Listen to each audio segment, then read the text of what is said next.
Mark chapter 9.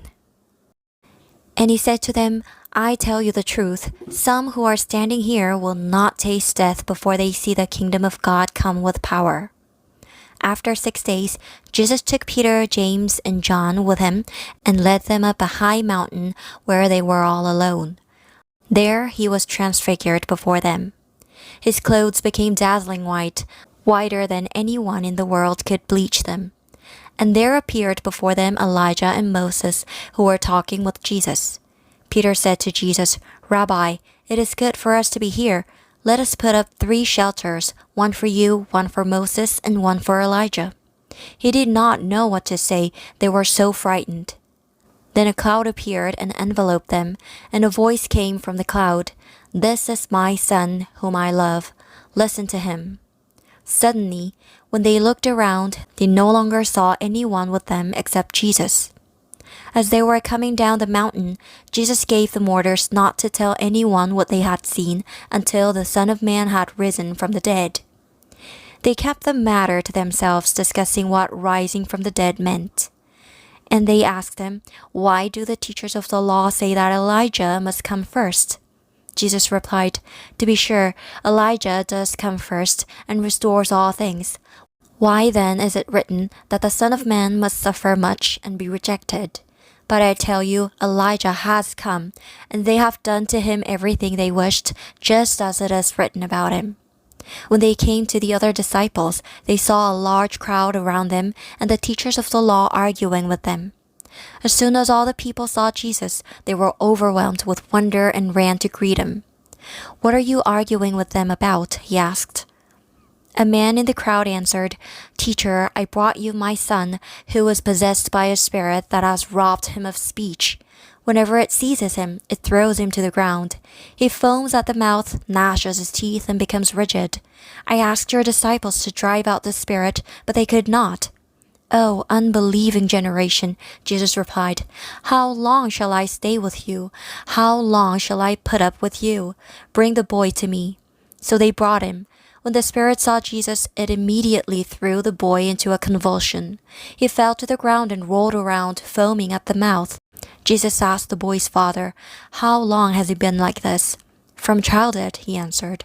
It has often thrown him into fire or water to kill him.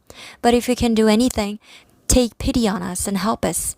If you can, said Jesus, everything is possible for him who believes. Immediately the boy's father exclaimed, I do believe. Help me overcome my unbelief. When Jesus saw that a crowd was running to the scene, he rebuked the evil spirit. You deaf and mute spirit, he said, I command you, come out of him and never enter him again. The spirit shrieked, convulsed him violently, and came out. The boy looked so much like a corpse that many said, He's dead. But Jesus took him by the hand and lifted him to his feet, and he stood up. After Jesus had gone indoors, his disciples asked him privately, Why couldn't we drive it out? He replied, This kind can come out only by prayer. They left the place and passed through Galilee. Jesus did not want anyone to know where they were because he was teaching his disciples. He said to them, The Son of Man is going to be betrayed into the hands of men. They will kill him, and after 3 days he will rise. But they did not understand what he meant and were afraid to ask him about it. They came to Capernaum. When he was in the house, he asked them, What were you arguing about on the road?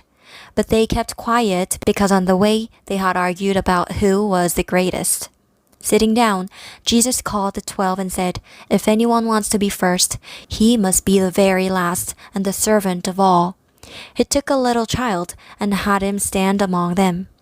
Taking him in his arms, he said to them, Whoever welcomes one of these little children in my name welcomes me, and whoever welcomes me does not welcome me but the one who sent me. Teacher, said John, we saw a man driving out demons in your name, and we told him to stop because he was not one of us. Do not stop him, Jesus said. No one who does a miracle in my name can in the next moment say anything bad about me. For whoever is not against us is for us. I tell you the truth, anyone who gives you a cup of water in my name because you belong to Christ will certainly not lose his reward. And if anyone causes one of these little ones who believe in me to sin, it would be better for him to be thrown into the sea with a large millstone tied around his neck. If your hand causes you to sin, cut it off. It is better for you to enter life maimed than with 2 hands to go into hell, where the fire never goes out. And if your foot causes you to sin, cut it off. It is better for you to enter life crippled than to have 2 feet and be thrown into hell. And if your eye causes you to sin, pluck it out. It is better for you to enter the kingdom of God with 1 eye than to have 2 eyes and be thrown into hell, where their worm does not die and the fire is not quenched. Everyone will be salted with fire. Salt is good, but if it loses its saltiness, how can you make it salty again? Have salt in yourselves and be at peace with each other.